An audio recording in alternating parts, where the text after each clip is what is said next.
Vamos orar para a Rebeca. Senhor amado, eu quero colocar a tua serva no seu altar, Pai. Clamar que o Senhor venha usá-la hoje de uma forma poderosa, que a palavra de Deus, que por certo o Senhor já colocou no coração dela, que possa fluir no nosso coração e produzir vida completa em cada um de nós, para a honra e glória do nome de Jesus. Amém. E aí, queridos, vamos à palavra de Deus que pode nos transformar, mudar nossa vida, nosso coração, amém? Sabe, eu sempre pergunto a Deus o que Ele quer gerar em nós a partir de cada conversa que a gente vai ter aqui, né? Na verdade, como Ele quer que a gente saia daqui, porque aqui a gente é limitado, a gente recebe uma mensagem, mas com que tipo de reflexão e prática lá fora, né? Na hora do play, como dizem por aí, onde a vida acontece, né? Então, Deus tem me movido para enxergar algo que tem acontecido aqui no meio da nossa igreja, e eu não combinei nada com meu pai, mas muito do que ele falou vai ser a mensagem que Deus vai ministrar aqui no nosso coração, né? Nós aqui como igreja temos vivenciado muitos tipos e todo tipo de sofrimento, de angústia, não é? Diagnóstico de doenças para os homens incuráveis ou sérias, lutas financeiras importantes, injustiça, dor da despedida e do luto, dentre outras situações extremamente difíceis.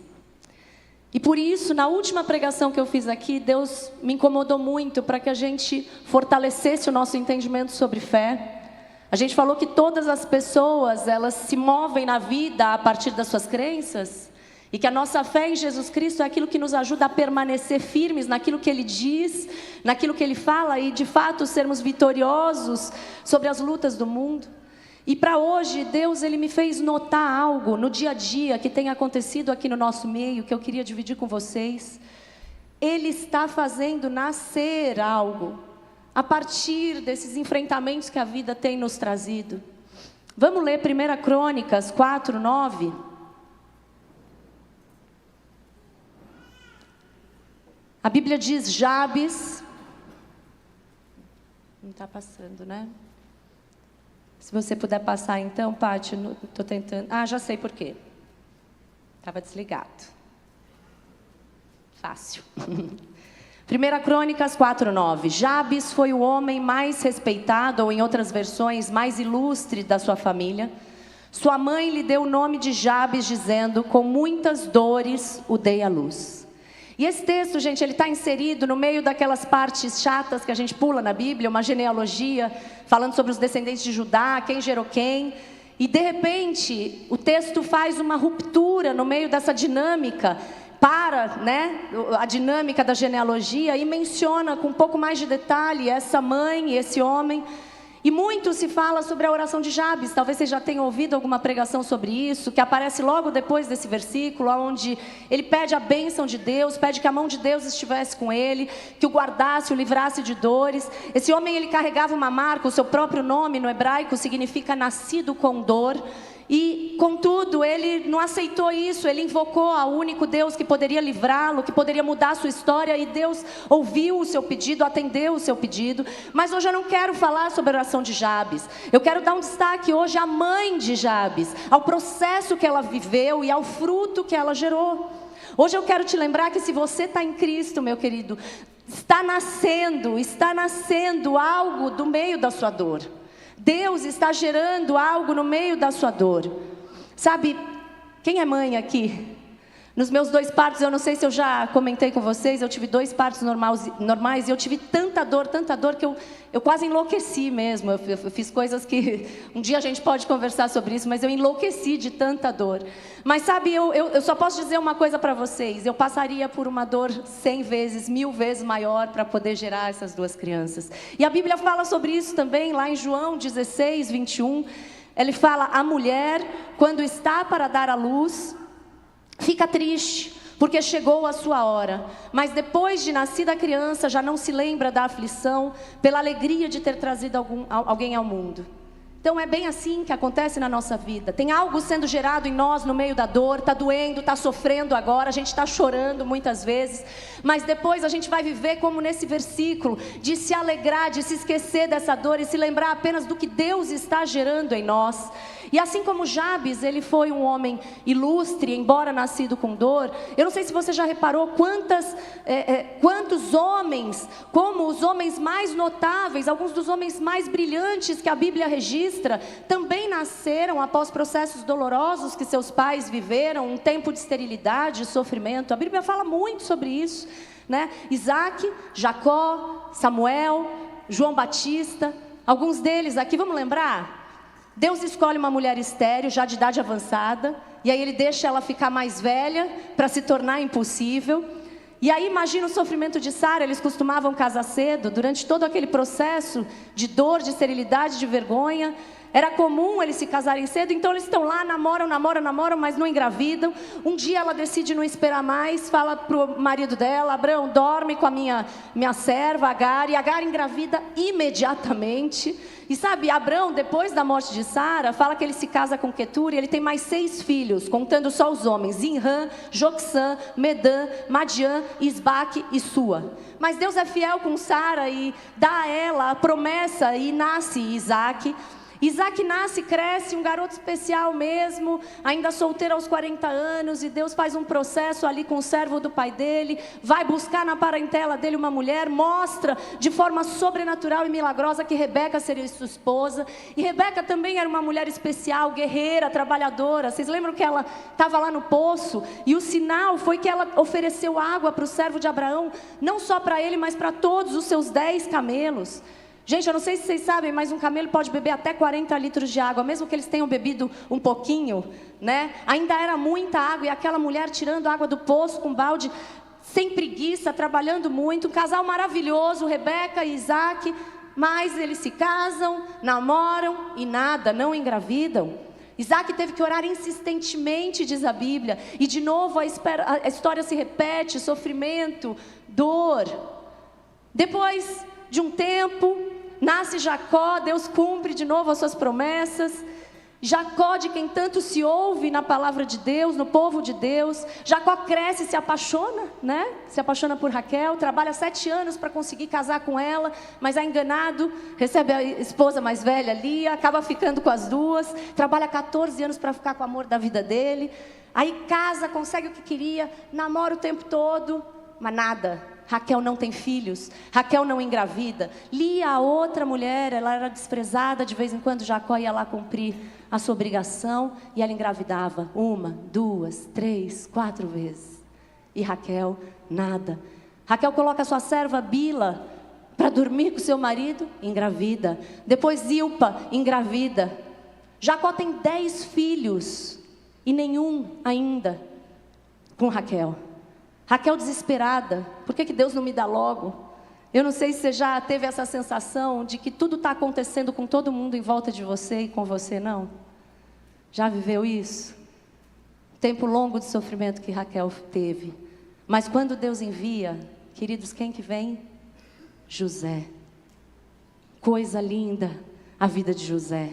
Outro casal, Isabel e Zacarias. Lucas 1,6 diz que ambos eram justos diante de Deus, vivendo de forma irrepreensível em todos os preceitos e mandamentos do Senhor. Eu acho que eu passei muito para frente aqui, né?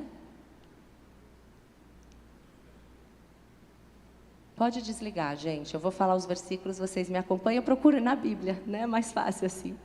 Então Lucas 1,6, gente, diz que ambos eram justos diante do Senhor, vivendo de forma irrepreensível em todos os preceitos e mandamentos do Senhor. Ele era sacerdote, ela era da linhagem de Arão, sumo sacerdote. Casal perfeito, mas nem tanto, porque eles não tinham filhos, já estavam mais velhos. Isabel era estéril, mas mais uma vez Deus faz seu milagre de uma forma extraordinária, e vem João Batista. E a última história emblemática que eu queria lembrar é Eucana. Eucana, um homem que amava sua esposa Ana, era um ótimo marido para ela, mas 1 Samuel 1,6 diz que o Senhor havia cerrado a madre dela. Penina, a outra que entra na história para compensar, logo dá 2 filhos a Eucana, Ofni e Finéias. E aí ela fica provocando Ana, como muitas vezes, né, o diabo tenta nos provocar. Ah, você não gera nada. Ah, você é uma porcaria, nem para isso você serve. Ah, Deus não te ama, as coisas dão certo para os outros, mas não acontecem com você. E Ana está abatida, Ana não come, Ana vai orar e se derrama de tanto chorar na presença de Deus, conversa com Deus. Ela recebe a palavra do sacerdote e sai. E um tempo depois, Ana também engravida. E quem é gerado desse processo tão difícil? Samuel. Sabe, gente, depois a Bíblia fala que Ana gera mais 3 filhos e 2 filhas. Parece que foi até mais fácil esse processo, mas ninguém sabe nada sobre eles, ninguém fala nada sobre esses demais filhos de Eucana. Vocês percebem o padrão aqui?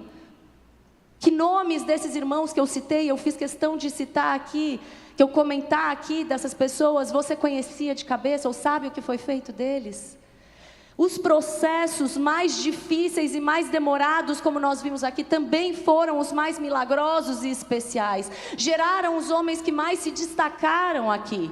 Mais da metade do livro de Gênesis é sobre José, um dos homens de caráter mais notável que a Bíblia conta. Eu amo a história de José. A Bíblia tem 2 livros com o nome de Samuel, um dos maiores profetas da Bíblia, Isaac, Jacó, João Batista elogiado pelo próprio Deus encarnado como o maior homem nascido de mulher. Então eles se destacaram sim, porque eles cumpriram propósitos que eram muito maiores do que eles mesmos. E da mesma forma, eu vim para te lembrar, te dizer que Deus está gerando em você algo especial, algo que todos saberão que só poderia ter vindo dele, algo sobrenatural. Deus não faz nada de qualquer jeito na sua vida, querido. Não queira ser uma pessoa comum, não queira só receber uma bençãozinha aqui e sair e tocar a sua vida, bênção de saúde, de equilíbrio emocional, qualquer outro tipo, financeira, qualquer outro tipo. Saiba que Deus tem algo grandioso para fazer na vida dos filhos dele. Filho de Deus foi chamado para muito mais. Filho de Deus foi chamado para abençoar, porque somos abençoados. Nós somos chamados a abençoar e multiplicar. Há umas semanas eu estava conversando com a Gabi e com o Marquinhos, não sei se eles estão aí hoje, pais da linda Sarinha, uma garotinha surda. E eu estava falando para eles como tem ardido no meu coração a vontade de trabalhar a favor da comunidade surda, envolver a igreja mais nisso, né? E ela me contando como a Sarinha tem se desenvolvido na escola, e ela me contou um sonho. Ela sonhou que ela estava grávida de novo, e aí ela acordou e falou: ai Deus, mas eu já tenho a Sarinha, não sei se eu quero mais um filho, né? Pensando em gravidez física. E aí Deus lembrou que no sonho uma pastora sentava do lado dela e falava: vamos, amada, vamos gerar juntas isso? E aí ela entendeu que aquele sonho não era sobre uma gravidez física, era algo que Deus estava gerando na vida dela. E é exatamente sobre isso, sabe? Deus está gerando algo através da vida da Sarinha também. Pode não ser fácil, pode ser mais desafiador. A gente poderia pensar que bênção para ele seria a Sarinha ser totalmente curada, mas na verdade é que a Sarinha é a própria bênção de Deus.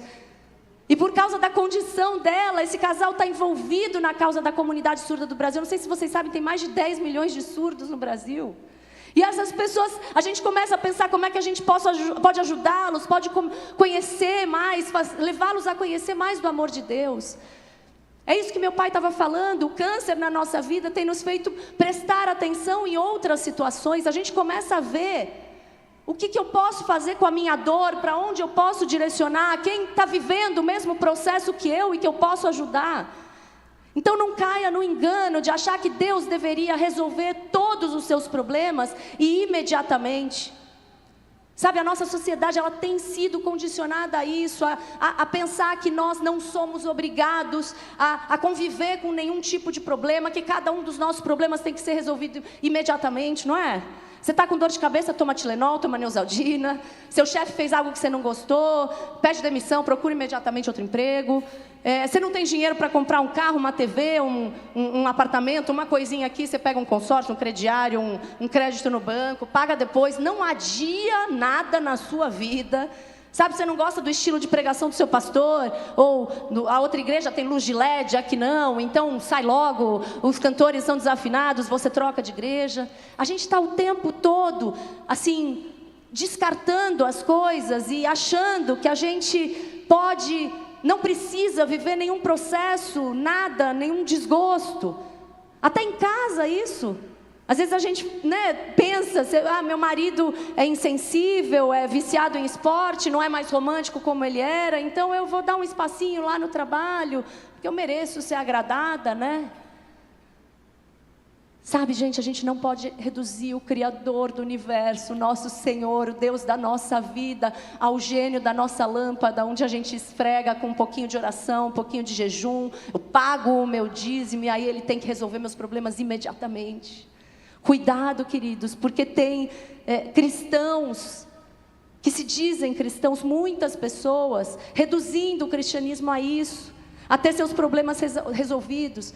E esse pensamento, ele sugere que o objetivo da nossa vida é sempre resolver problemas, é sempre a todo instante nos livrar de tudo que é incômodo, tudo que é desagradável ou difícil, para ser feliz. E a gente tem sido influenciado por essa cultura mundana, artificial, de uma vida perfeita em redes sociais, das propagandas, propaganda de cerveja, com aquelas coisas lindas, de margarina, de qualquer coisa.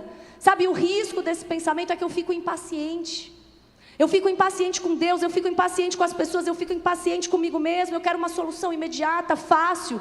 Eu não quero mais me esforçar para conquistar nada, eu não suporto mais nem um tempinho de processo de Deus. E essa mentira, esse engano, ele também causa desilusão, ele causa frustração, decepção com Deus. Eu me torno uma pessoa muitas vezes frustrada, decepcionada, até comigo mesmo. Porque se eu não tenho um problema resolvido, então evidentemente Deus provavelmente não me ajudou. Entra outra mentira, talvez Ele não me ame, ou não é realmente tão bom assim quanto dizem, ou pelo menos comigo Ele não é. Ou eu devo ser uma pessoa péssima mesmo. A verdade é que o nosso Deus, Ele é um Deus de processos, Ele é um Deus de milagres, mas nosso Deus é um Deus de propósito. Ele olha para você e Ele quer trazer à sua mente o propósito dEle, Ele quer transformar você.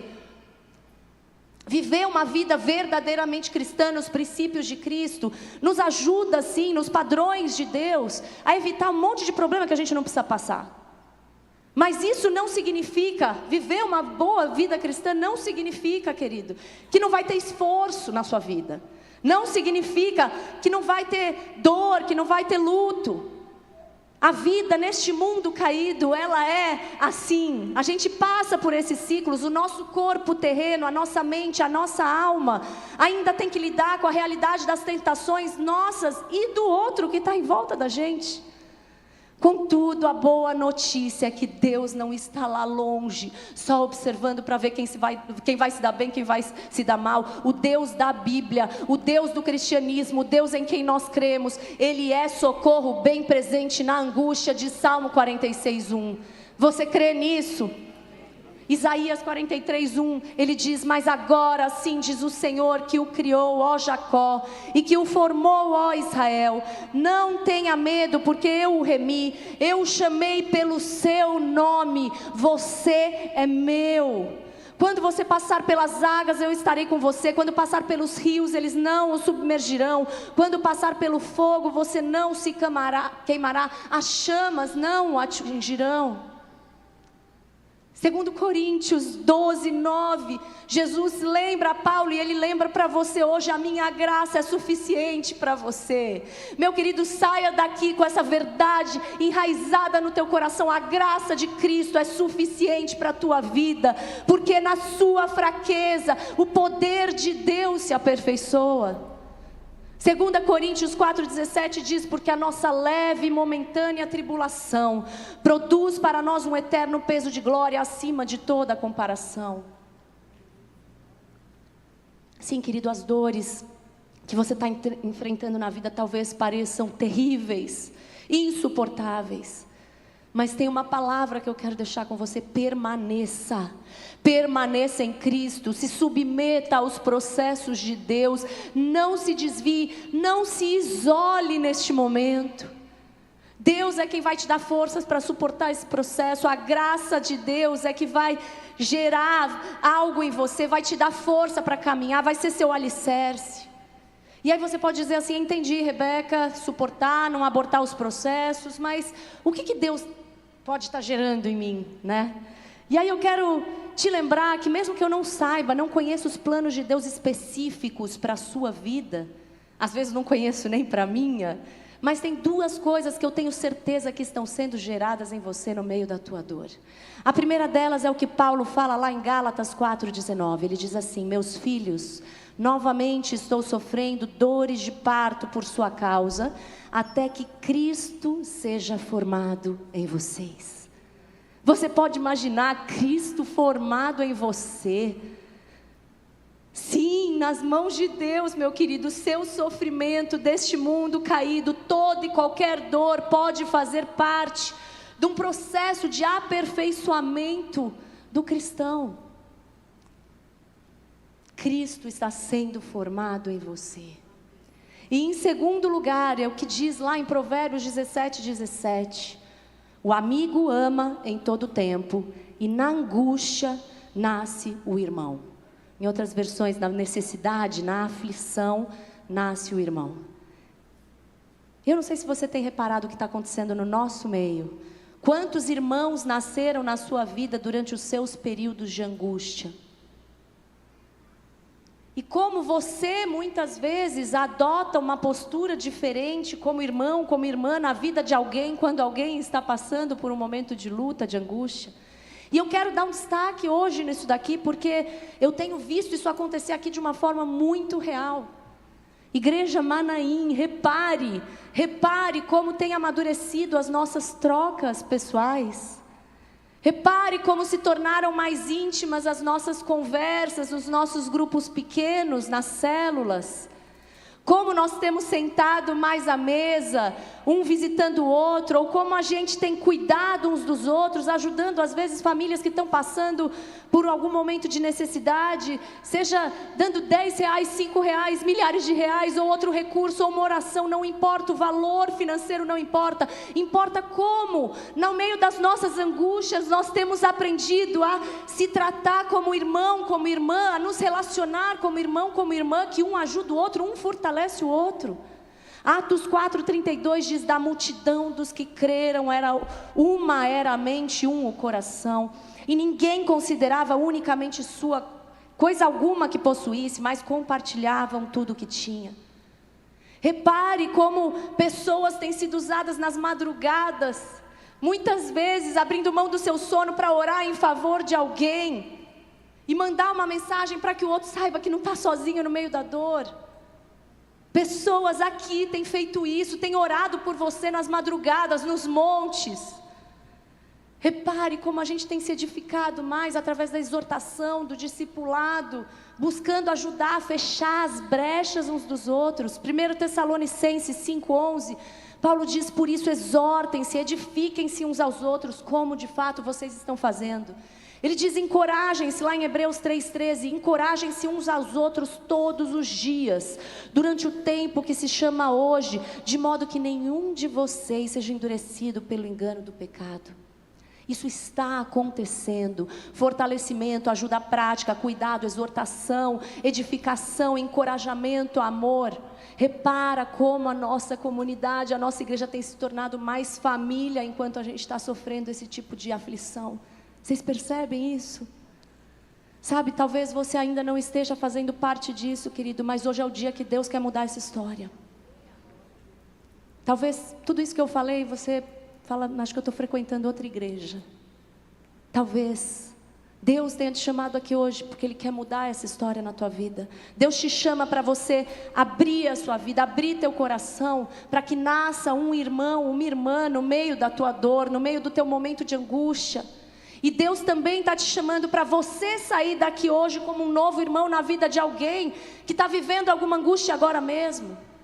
Sabe, João 17, 20 e 21, Jesus disse naquela oração, antes dele ir para a cruz: minha oração não é apenas por eles. Ele estava falando dos discípulos daquele momento: rogo também por aqueles que crerão em mim por meio da mensagem deles, ou seja, por nós, para que todos sejam um, Pai, como tu estás em mim e eu em ti, que eles também estejam em nós, para que o mundo creia que tu me enviaste. Então deixa Deus gerar uma família de verdade para você nessa angústia, querido. Sabe, eu ouvi ontem o testemunho de não sei se vocês viram isso, de um barbeiro. Estava cortando o cabelo no salão dele, e aí estava tocando um louvor na TV. Um cara entrou, sentou e falou: você faz parte desses idiotas que dão dinheiro para pastor? E aí o homem levantou, foi lá perto de uma caderneta de conta que ele tinha e virou para ele e falou assim: pede para Deus descer aqui e pagar essas suas contas para você, seu idiota. E aí o barbeiro achou estranho. O outro cliente estava na cadeira, virou para ele e falou: você conhece esse homem? E ele falou: não. O barbeiro virou para o agressor e falou assim: campeão, qual que é o seu problema? Você sabe que desse jeito que você está falando comigo eu não vou te atender, né?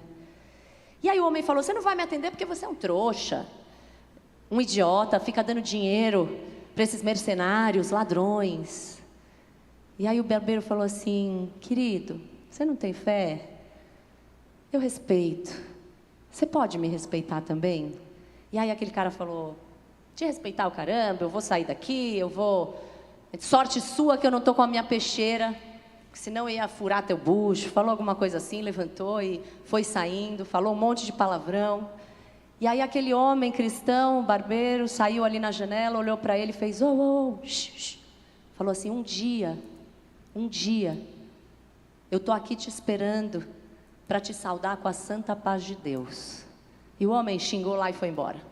E aí passou mais ou menos 1 ano e meio, o barbeiro pegou o carro, foi chegando no seu salão ali, e viu um cara parado na porta do lado de fora da barbearia, paletó, bíblia grandona, olhou e pensou: eu acho que eu conheço esse cara. 1 ano e meio depois. Na hora que ele começou a subir, aquele homem veio até ele, se ajoelhou no chão, abraçou ele e falou: me perdoa. O barbeiro também se ajoelhou, abraçou ele, ouviu aquele homem falar no ouvido dele: a santa paz de Deus. E aí a palavra, o homem falou assim: a palavra que você me disse naquele dia se cumpriu. Eu saí da sua barbearia, eu fui para minha casa para pegar a peixeira para voltar aqui e te machucar. Eu ia voltar aqui, mas quando eu entrei na minha casa eu comecei a passar mal. E aí eu fui para o hospital, eu tive falência múltipla dos meus órgãos, eu fui para a UTI, eu fui entubado. E naquele momento não apareceu um parente para cuidar de mim, não apareceu um amigo para cuidar de mim, nem minha filha foi lá para cuidar de mim. Quem cuidou de mim naquele hospital foram os crentes. Eles trocaram a minha fralda, eles me deram comida, eles pagaram as minhas contas. E hoje eu sirvo o Deus em Cristo Jesus. Sabe, querido, nem filha, nem parente talvez tivessem mais paciência com aquele homem. Talvez aquelas pessoas não tenham aparecido porque não aguentavam mais lidar com uma pessoa agressiva, arrogante. Mas os irmãos crentes, que ele ainda nem conhecia, praticaram o amor de Cristo, revelaram o caráter de Deus para aquele homem. Aquele homem era filho de Deus, mas ele ainda não sabia. Ele precisava abrir seu coração e entender a obra da cruz, a obra que Jesus fez por ele. Ele ainda estava cego, escravizado espiritualmente. Mas um amor praticado, amor em prática, por cristãos verdadeiros, transformou aquele homem. Na angústia dele, os irmãos em Cristo foram revelados. E ao conhecer os seus irmãos, ele conheceu o próprio Deus. Você entende isso? O próprio Deus que ele conheceu agora estava sendo formado nele para que ele pudesse fazer isso por outros. João 13:35 diz: com isso todos saberão que vocês são meus discípulos, se vocês se amarem uns aos outros. Essa prática de amor é o chamado de Deus para esse momento de angústia que muitos de nós estão passando. Eu espero que você não esteja, mas eu espero que você saia daqui como um irmão na vida de alguém. Ela demanda esforço, querido, essa prática demanda esforço, porque a nossa natureza egoísta vai dizer assim: eu preciso me garantir, eu preciso focar nos meus problemas, ou ele não merece. E é por isso que a Bíblia nos exorta, lá em Efésios 4:3, diz: façam todo o esforço para conservar a unidade do Espírito, com E maiúsculo, do Espírito de Deus, pelo vínculo da paz. 1 João 3,16, nisso conhecemos o que é o amor. Jesus Cristo deu a sua vida por nós e nós devemos dar a nossa vida por nossos irmãos. Querido, qual foi a última vez que você visitou alguém aqui da igreja, que você soube que estava enfrentando algum momento de dor e falou: só vim te dar um abraço, vou orar com você, vim te dizer que você é importante para mim, que você não está sozinho. E eu não estou falando de uma visita para aqueles que já são seus amigos, com quem você tem afinidade de dia a dia. Estou falando um outro irmão que você soube que está passando algum problema. Tiago 1:27 nos ensina: a religião que Deus, o nosso Pai, aceita como pura e imaculada é essa: cuidar dos órfãos e das viúvas e em suas dificuldades, e não se deixar corromper pelo mundo. Órfãos e viúvas, pessoas que passam por qualquer tipo de vulnerabilidade. Essa é a religião pura, verdadeira. Minha irmã, qual foi a última vez que você passou a mão no telefone, ligou para saber como é que estava uma mulher que você viu chorando, talvez durante um culto? Te liguei para chorar com você. Te liguei para te ouvir. Meu querido, quando foi a última vez que você realmente orou por alguém, quando alguém pede oração num grupo de WhatsApp? A gente põe aquele emojizinho, né, que é uma mãozinha assim, e às vezes já volta correndo para... Isso aqui você não está orando, tá, gente?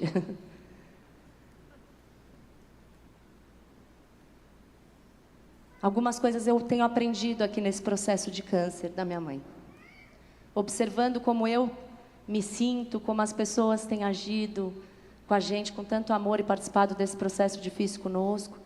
E durante esse processo eu percebi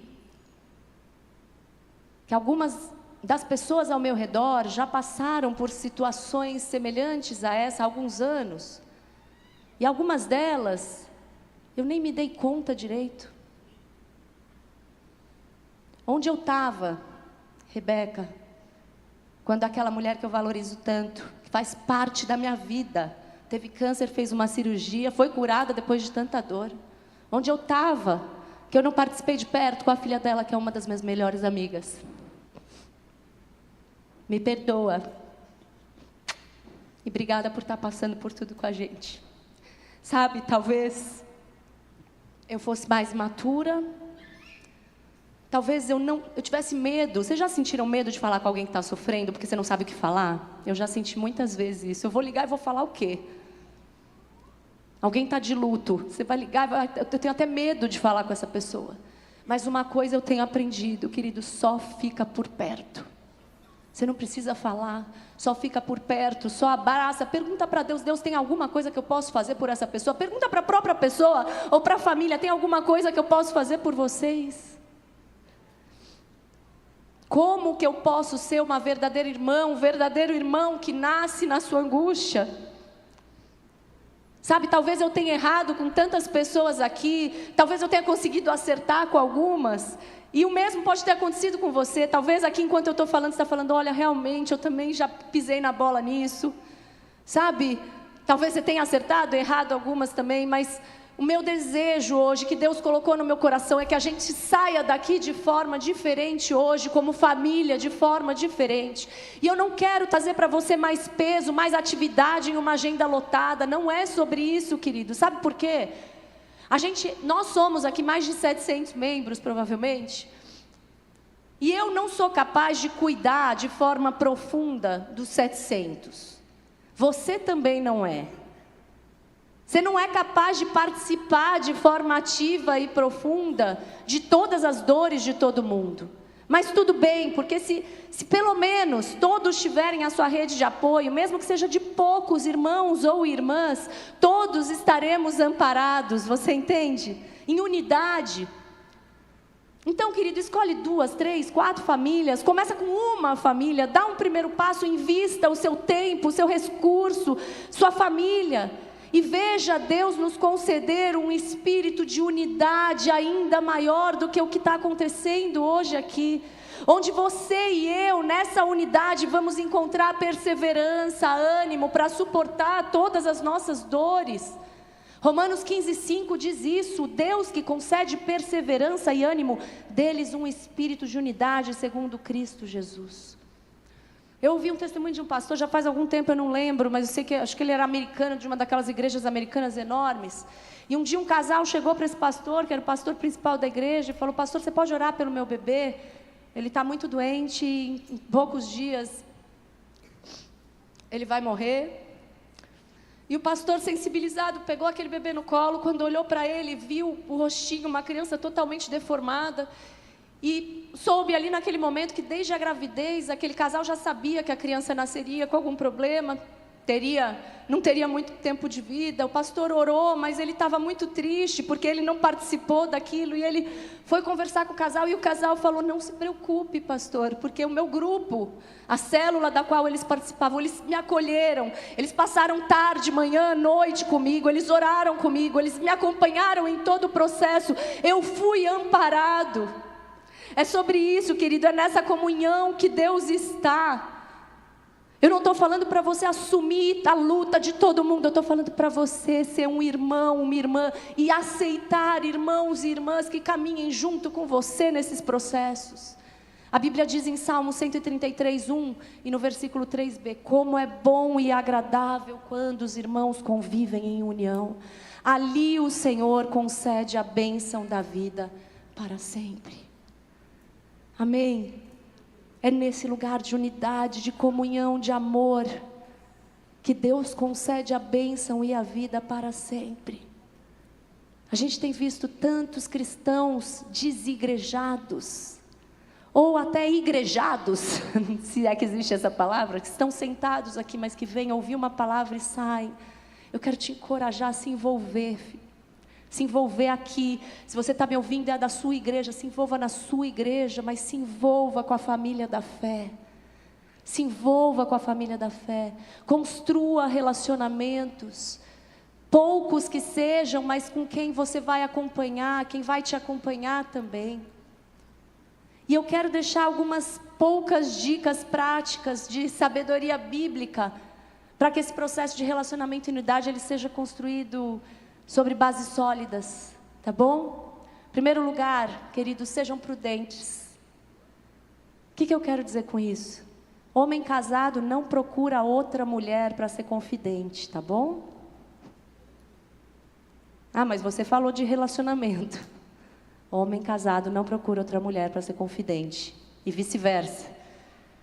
Sabe, a gente pode se achar super forte, fiel, eu nunca trairia, nunca cometeria nenhum tipo de infidelidade, mas por conta da nossa natureza caída, querida, ninguém é plenamente infalível em área nenhuma da vida, então vigia. Se você como homem for orar, um pastor, uma pastora, um intercessor for orar publicamente por uma mulher ou em qualquer lugar, mantenha uma certa distância. Seja prudente por você e pela pessoa. Se for orar por qualquer outra pessoa, gente, mesmo que seja uma mulher, um homem, cuidado com as suas mãos. Deixa eu te contar uma coisa, eu tive uma amiga no trabalho que ela não suportava ser tocada. Eu não sei porquê, nunca perguntei, mas não suportava nem dar a mão assim para mim. Não suportava. A gente tem que respeitar o espaço dos outros. Às vezes a gente vai orar, né? E fica aquela alisa. Não é isso que o Espírito Santo precisa para fazer a obra dele. Então vamos ser prudentes. Vamos ser prudentes. Não é a sua passada de mão no peito, nas costas. Não é. E eu estou falando de mulher com mulher e homem com homem mesmo. Porque às vezes a pessoa não gosta de toque de ninguém. Então respeita o espaço. Isso é ser prudente também. Tá bom? Segunda dica aqui nesses relacionamentos que a gente vai construir: seja gentil, seja educado, seja simpático, seja legal com os outros, gente. Jesus ensinou as pessoas para quando você for entrar na casa de alguém, você levar paz. Já pensou sobre isso? Não é só o que você fala de paz. Em qualquer lugar que você entra levando uma boa palavra, um sorriso, uma bênção. Se você não tem feito isso, eu vou te aconselhar, deixa a murmuração, deixa a crítica, deixa o mau humor do lado de fora. Pede para Deus te ajudar. E se você for receber alguém, recebe também com alegria, com cuidado nos detalhes, com carinho. Paz seja nessa casa. Terceira dica aqui de relacionamento: sejam bons ouvintes, querido. Tiago 1,19 diz: cada um esteja pronto para ouvir, mas seja tardio para falar e tardio para ficar irado. Ouça atentamente, com os ouvidos, com os olhos atentos, olho no olho. Você sabe que a sua postura corporal diz alguma coisa para o outro? A gente comunica algo sobre nós e sobre o outro. Uma vez no meu trabalho, eu recebi um feedback sobre isso de uma funcionária. Eu trabalhava muito, muito, muito, e às vezes a pessoa entrava assim na minha mesa, né, não tinha baia nem nada, ela chegava e falava: Rê, preciso falar com você, e eu falava: senta aí. E eu continuava fazendo o que eu estava fazendo, e a pessoa falando, e eu acho que eu conseguia fazer as duas coisas, mas as pessoas gostam de ser olhadas no olho. Sabe, às vezes, se eu não posso parar agora, você espera só um minutinho que eu vou terminar o que eu vou fazer, depois eu vou dar total atenção para você. Olhe no olho das pessoas. Demonstre que aquilo que ela está falando é importante para você. Quarta dica: sejam discretos e confiáveis, querido. Nunca conte para ninguém algo que você ouviu de alguém, sobre a vida de alguém, ou sai fazendo fofoca do que você viu na casa do outro. Nunca. Sem leve trás. Mesmo que seja na melhor das intenções, sabe? Ai, vamos orar pelo irmãozinho, porque ele me contou isso, isso, isso. Não faz isso. Provérbios 11:13 diz: o mexeriqueiro revela os segredos, mas o fiel de espírito os encobre. Então, espalhar, expor o pecado do outro, alguma coisa da vida do outro, jamais. Fofoca, mesmo sem intenção. Quando você fala alguma coisa de alguém, você pode estar gerando ódio para o outro. Você pode até estar bem resolvido, mas o outro que está ouvindo pode começar a ficar com ódio. E a Bíblia diz que Deus abomina, odeia aquele que separa irmãos. Outra dica: sejam pacificadores. No Sermão do Monte, Jesus usa esse termo, essa palavra pacificadores. No original, ele dá a ideia de agente da paz. Não é você sentir paz, é você ser um agente da paz. Em inglês ele chama de peacemaker, que é o realizador da paz. Nós somos embaixadores daquele que se apresentou na Bíblia como príncipe da paz. Ministros da reconciliação do homem com Deus e entre nós. Então evita, sabe, tomar partido. Quando alguém te traz uma palavra de intriga, não fica transportando aquilo, não fica alimentando aquilo, corta. Como é que você faz isso? Você já parou para pensar que talvez ele não tenha tido essa intenção? Porque às vezes a gente quer ajudar a pessoa que está falando para a gente, aí a gente mais piora, porque fica botando fogo, lenha no fogo que a pessoa está. Lembre-se de ajudar a quem está falando com você a amar os seus inimigos, a perdoar o prejuízo que sofreu. Deus deu esse talento para todos nós, querido. Você é ministro da reconciliação, você é edificador de pontes entre as pessoas. Então não alimenta a rixa, sugere perdão.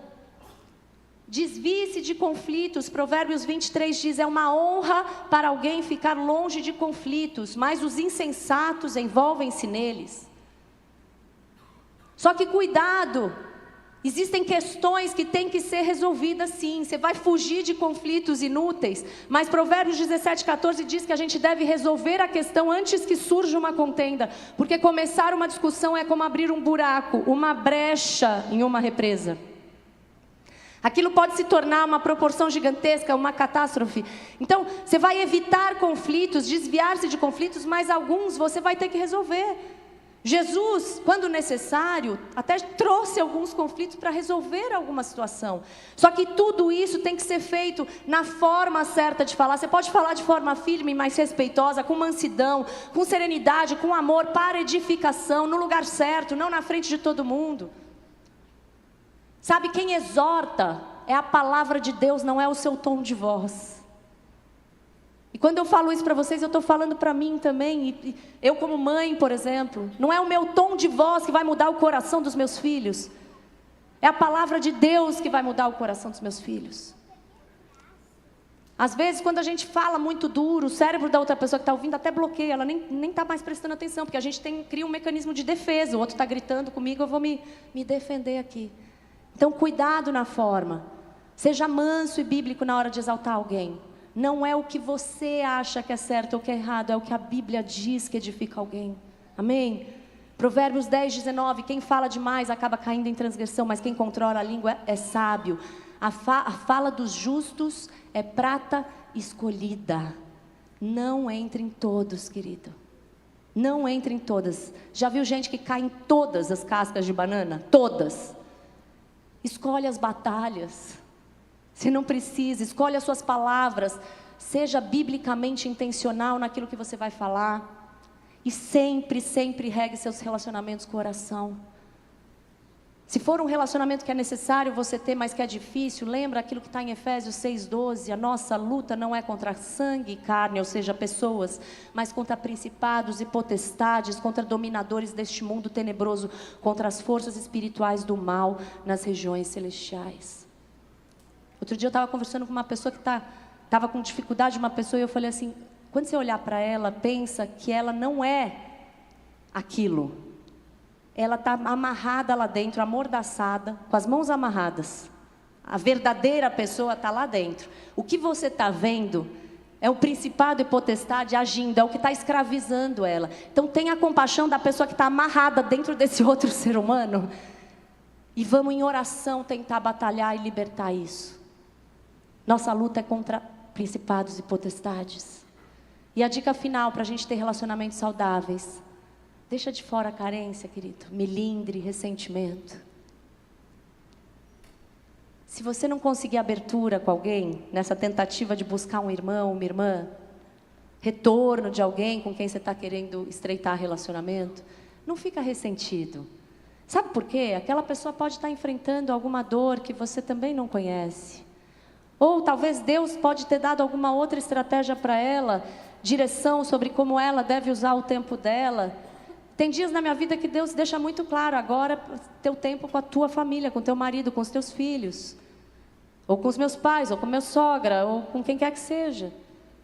O mesmo pode acontecer com você, com outros. Então não tenha milindres e carências sobre as pessoas. Não é por isso que você não tem valor. Deus não te deixa sozinho e Ele vai te providenciar outros relacionamentos. Não desista da unidade do corpo dEle. Participe das células, participe das atividades da comunidade, de um ministério. Outros relacionamentos se formarão. Se alegra no Senhor, seu Deus, querido. Eu quero te encorajar. Eu já estou encerrando, eu quero te encorajar a agir imediatamente sobre essa palavra que Deus está nos dando. Eu quero te encorajar a você, quem sabe, sair daqui já convidar uma família para almoçar com a tua família. Quem sabe já perguntar quais são as atividades da igreja que eu posso participar. Se você ainda não está num grupo menor, que você procure conhecer um. Eu quero te encorajar a chegar em casa, maridos, liguem para um irmão, esposas, liguem para uma irmã.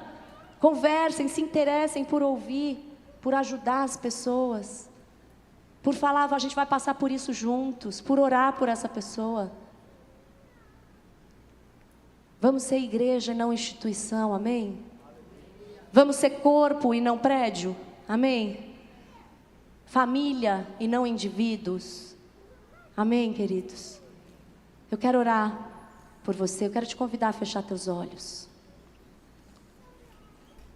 Senhor amado, eu quero te agradecer, Pai. A Tua palavra diz para a gente se alegrar nas provações, e como é difícil a gente entender isso, Senhor. Como é possível se alegrar no meio de um luto? Como é possível se alegrar no meio da dor? Como é possível se alegrar no meio de uma enfermidade, de um diagnóstico terrível? Mas Tu és a fonte da nossa alegria. Saber que Jesus Cristo naquela cruz sofreu as mesmas dores que eu sofri e tantas outras maiores.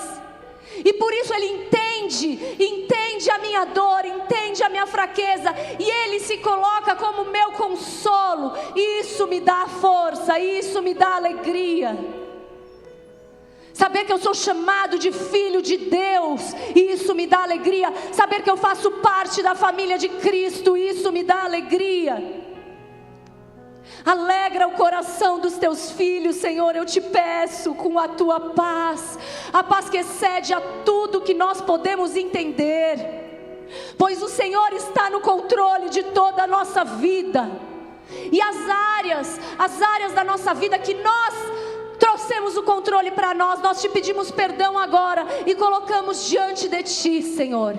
Assume o controle da nossa vida, Pai. É Teu, Tu és o nosso Senhor, o nosso Rei, e aquele a quem derramamos a nossa vida, nossas orações, nossos pedidos, súplicas e clamores, Senhor, porque confiamos em Ti, confiamos no Teu amor. Senhor, passeia no meio da Tua igreja agora, olha os corações, traz à mente, Pai, aquilo que precisamos corrigir, os nossos erros, pecados, desvios, embaraços, que tem nos impedido muitas vezes de correr a carreira, de correr da forma como o Senhor tem nos chamado. Queremos ser família, Senhor, queremos ser família, Senhor.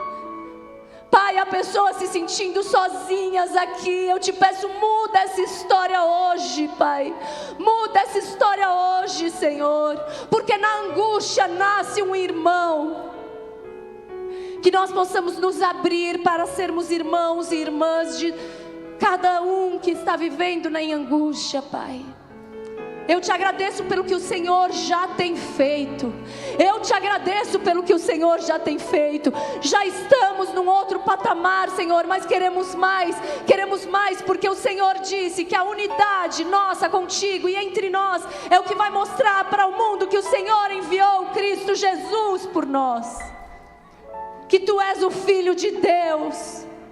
Traz unidade, Senhor, nas famílias, nos lares, nos casais. Eu repreendo todo espírito de confusão, de briga, de ódio, em nome de Jesus. Nós pedimos perdão, Senhor, pelas palavras duras, pela insensibilidade, pela falta de abraço, pela falta de ouvir o outro com atenção. Nós te pedimos perdão, Senhor. Nos ajuda, muda essa condição do nosso coração, da nossa vida. Arranca todo egoísmo do nosso meio. Arranca todo egoísmo do nosso meio, Senhor, do nosso coração. Todo individualismo, Senhor. Só nos preocupamos em trabalhar, em buscar, em ambicionar muitas vezes, em nos divertir. Nos ajuda, Pai, a encontrarmos prazer na comunhão, Pai. Eu quero te pedir que o Senhor multiplique esses grupos pequenos, essas células nos lares, nas casas, nas igrejas. Multiplica o partir do pão na nossa mesa, Senhor. Gera amor nos nossos corações. Gera amor nos corações, Senhor, uns pelos outros.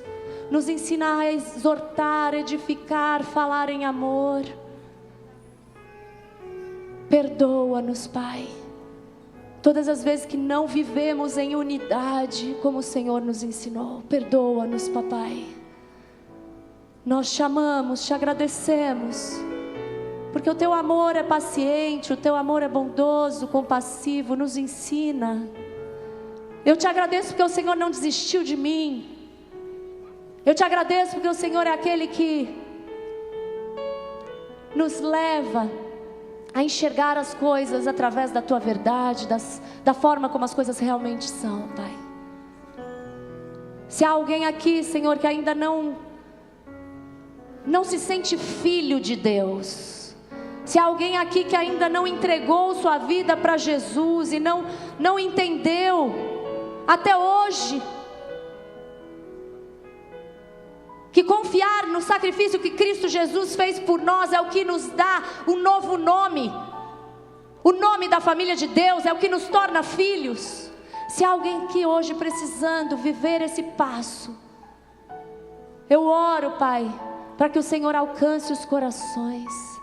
Se alguém quiser se render ao Senhor, abrir seu coração para Jesus hoje, levanta a tua mão bem alto, querido, assim, ó. Não é para mim que você está levantando, para me mostrar, é para render a Ele. Rende tua vida a Ele agora, rende tua vida a Ele. Só Ele é a solução dos teus problemas, das tuas angústias. Só Ele é aquele que faz um órfão viver em família, uma viúva viver em família. Só Ele é aquele que faz pessoas sozinhas viverem em família, em comunidade, de forma real, verdadeira, sincera e profunda. Deus é o nosso Pai, Ele é o teu Pai. Receba hoje. Cristo Jesus, eu te abençoo. Eu te abençoo na graça do Senhor Jesus. Eu te abençoo na consolação e na comunhão do Espírito Santo de Deus. Eu te abençoo na força, no poder, na palavra, na vida de Deus o Pai, o Criador de todas as coisas. Que na tua angústia, na tua dor, nasça um amigo, nasça Cristo e formado em você. E que você viva essa semana de vitória em vitória, de fé em fé, de graça em graça, crescendo no Senhor, sustentado com a tua fé naquilo que Deus diz. Permaneça, não se desvie, não se isole, permaneça, permaneça, em nome de Jesus. Amém, glória a Deus. Deus te abençoe, querido. Vão na paz. Deus abençoe vocês.